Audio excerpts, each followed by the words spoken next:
কখনো মেঘ, কখনো বৃষ্টি, কখনো ঝলমলে রোদ, আবার কখনো সবকিছু গম্ভীর। আসসালামু আলাইকুম সবাইকে। চলে আসলাম নতুন একটা ভিডিও নিয়ে। লাস্ট ২-১ দিন যাবৎ ওয়েদারটা আসলেই এরকমের, এক সময় এক রকম। কিন্তু যাই হোক, রান্না-বান্না তো করতে হবে। চলে গেলাম রান্নাঘরে। আমরা দুজন মানুষ, তাই রান্নাবান্নার খুব বেশি ঝামেলা নেই। যতটুকু পারি অল্পের মধ্যেই রান্নাবান্না করতে, কারণ যত বেশি রান্না করব তত বেশি খাবার আসলে নষ্ট হয়। আজ রান্না করব আমার পছন্দের একটা শাক, কুমড়ো শাক চিংড়ি মাছ দিয়ে, সাথে একটু মিষ্টি কুমড়াও থাকবে। আর রান্না করব বেগুন আলু দিয়ে পাবদা মাছ, একটু ঝোল করে, খুব বেশি ঝোল না। তো আমি কড়াইতে তেল গরম করে চিংড়ি মাছটা দিয়ে দেই। চিংড়ি মাছটা একটু ভালোভাবে ভেজে নেই। ইদানিং বাসায় যাই রান্না করি টুকটাক এই মাটির হাঁড়িটাই আমি করার চেষ্টা করি, আর আমার এটা এত পছন্দের হয়ে গেছে। একটু কিছু রান্না করতে হলেও আমি এই মাটির হাঁড়িতে রান্না করি। এটা আসলে আমার কাছে মনে হয় যে মাটির হাঁড়িতে রান্না করলে স্বাদটা আরও বেড়ে যায়। আমি মাটির হাঁড়িটা কোথা থেকে নিয়েছি অবশ্যই ক্যাপশনে দিয়ে দিব। চিংড়ি মাছের সাথে আমি পেঁয়াজ, রসুন, কাঁচামরিচ, লবণ, হলুদ, মরিচ সব কিছু একসাথে দিয়ে নাড়াচাড়া করে একটু কষিয়ে নিব। আর এদিকে আমি একপাশে পাবদা মাছ ভাজি করতে দিয়ে দিয়েছি তেলে। আচ্ছা, আপনারা এর আগে কখনো কুমড়ো শাক, মিষ্টি কুমড়ো, আলু, চিংড়ি মাছ একসাথে ঘোটা রান্না খেয়েছেন? খেলে অবশ্যই কমেন্টে জানান। আমি কিন্তু এটা খেয়েছিলাম সুন্দরবনে।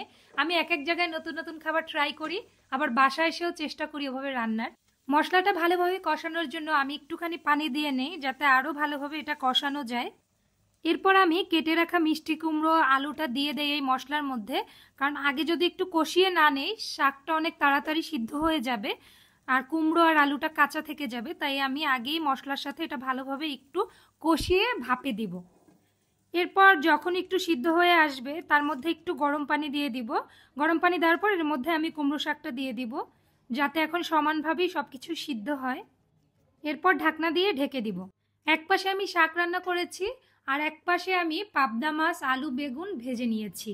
এখন আমি সেটাকে ভুনা করব।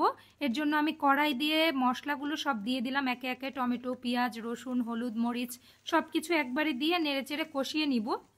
মশলাটা ভালোভাবে নেড়েচেড়ে কষানোর পরে কিছুটা সময় অপেক্ষা করে তার মধ্যে দিয়ে দিব ভেজে রাখা আলু, বেগুনটা। বেগুন আলু দিয়ে আবারও ভালোভাবে একটু নেড়েচেড়ে মিশিয়ে নিব মশলার সাথে। কিছুক্ষণ চুলার উপরে রেখে এরপর দিয়ে দিব একটুখানি গরম পানি। গরম পানি দিয়ে দেওয়ার পরে ফুটে উঠলে তার মধ্যে দিয়ে দিব ভাজা মাছগুলো। ঝোলটা যখন একটু গায়ে গায়ে থাকবে তখন আমি মাছটা নামিয়ে ফেলবো। আর এদিকে আমার শাক রান্নাটাও হয়ে গেল। শাক রান্নাটা যখন একটু ঘন হয়ে গেছে, আমি ভালোভাবে একটু ভেঙে ঘুটে নিলাম। এরপর ফ্রেশ হয়ে সার্ভ করলাম গরম গরম ভাতের সাথে কুমড়ো ঘোটা শাক, পাবদা মাছ ভুনা আর চিংড়ি মাছ ভর্তা দিয়ে 1 প্লেট ভাত। খাওয়া দাওয়া করে চলে গেলাম আমার প্রিয় জায়গা, আমার বারান্দাতে। সবাই ভালো থাকবেন, সুস্থ থাকবেন। দেখা হবে নেক্সট ভিডিওতে। আল্লাহ হাফেজ।